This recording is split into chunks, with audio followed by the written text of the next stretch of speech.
Hello, welcome to my channel. Like, share, subscribe చేసుకోండి. ఇంకా మరిన్ని వీడియోలు అప్లోడ్ చేస్తున్నాం. కొంచెం బ్యాక్గ్రౌండ్ ఇక్కడ చేసేయండి. సో ఈ వీడియో ఏమంటే ఇప్పుడే పెద్ద ట్రైలర్ చూసినాయా, mind blowing, awesome, extraordinary trailer. Sir కొన్ని షార్ట్స్ ఉంటాయి, మైండ్ బ్లోయింగ్. అబ్బా, బుజ్జిబాబు గారు అసలు ఏమైనా వర్క్ చేశారా? 5 ఏళ్ళు అనుకున్నాం కానీ చాలా బాగా వర్క్ చేశారు. కథ మీద స్టోరీ తీసిన విధానం మైండ్ బ్లోయింగ్. అబ్బా, నాకు ట్రైలర్ చూస్తుంటుంది ఒక్కసారి 2 సార్లు పదే చూడాలనిపిస్తుంది. డెఫినెట్లీ కొన్ని షార్ట్స్ ఉంటాయి కదా, బ్యాక్ వెళ్ళి చూడాలనిపిస్తుంది. అంత బాగున్నాయి. అవును లేదబ్బా, సూపర్ ఫెంటాస్టిక్ ఉంది. నాకైతే చాలా బాగా నచ్చింది. సో ట్రైలర్లో మాట్లాడుకున్న డీటెయిల్స్, కొన్ని షార్ట్స్ పర్టికులర్గా ఆ కుస్తీ ఆడే షార్ట్స్ అనేది, మరి క్రికెట్ ఆడే షార్ట్స్, లాస్ట్లో వచ్చే క్రాస్ ఓవర్ ఉంటుంది. కుస్తీ ఇంకా క్రికెట్, మళ్ళీ క్రికెట్ కుస్తీ. సో ఆ షార్ట్ అయితే అసలు మైండ్ బ్లోయింగ్, మామూలుగా లేదు. వేరే లెవెల్ అంటే వేరే లెవెల్, సూపర్ ఉంది. అంత బాగుండే. అండ్ తర్వాత డైలాగ్స్ విషయానికి వస్తే వేరే లెవెల్ అబ్బా. మొగరు అయితే మాటలతో కదా, ఆటలో దిగి చెప్పు అంటారు. సో అది ఆ డైలాగు.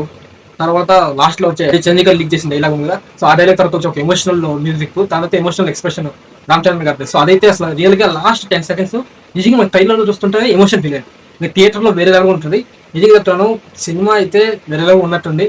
స్టోరీ కూడా ఊర్లో దానికి పని చేసుకుంటూ ఈ స్పోర్ట్స్ ఆడే అబ్బాయికి ఎక్కడి నుంచి కాల్ వస్తుంది ఇండియాకి ఆడమని. సో ఇండియాకి ఎలా వెళ్తాడు, సో అతను జడ్జి ఈ ఊరి నుంచి ఇండియాకి ఎలా ఉండబోతుంది, సో తను ఏమేమి ఫేస్ చేస్తారు, ఆ ఊర్లో ఉన్న పొలిటిక్స్ ఇతనికి ఏమి జరుగుద్ది, ఇతను ఎందుకు ఆపుతారు, జాన్వీ కపూర్ పొలిటిక్స్ కూతురని మన అదే బుజ్జిబాబు గారు ఇంటర్వ్యూలో చెప్పారు. సో తన వల్ల ఏ సమస్యలు వస్తాయి ఇవన్నీ పట్టుకొని లాస్ట్ వరకు తను ఎలా ఇండియాకి ఆడతారు, ఆ లాస్ట్ లో ఇండియన్ జెర్సీ చేసుకుని వస్తారు కదా, సో అది ఎలా జరుగుద్ది.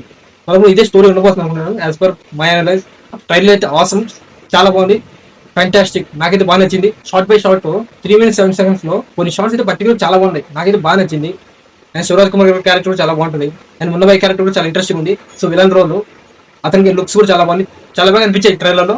సో ఓవరాల్ ట్రైలర్ చాలా బాగా నచ్చింది నాకైతే. 5కి 5 అబ్బా. ట్రైలర్కి అయితే మాత్రం ఆసమ్, సూపర్ ఉంది. ఇప్పుడు 5 ఏళ్ళు వెయిట్ చేసాం, ఆ 5 ఏళ్ళు అంతా మర్చిపోయి సినిమా June 4th వస్తుంది అనేది హ్యాపీనెస్ చాలా బాగా అనిపిస్తుంది. ఈ ట్రైలర్ చూసిన తర్వాత June 4th ఎప్పుడు వస్తుంది అనిపిస్తుంది. అంత బాగుంది. నాకైతే ట్రైలర్ చాలా బాగా నచ్చేసింది. సూపర్ ఉంది. మీకు ఎలా అనిపించిందో ప్రతి ఒక్క రామ్ చరణ్ ఫ్యాన్స్ కింద కామెంట్లు పెట్టండి. ట్రైలర్ నచ్చిందా లేదా.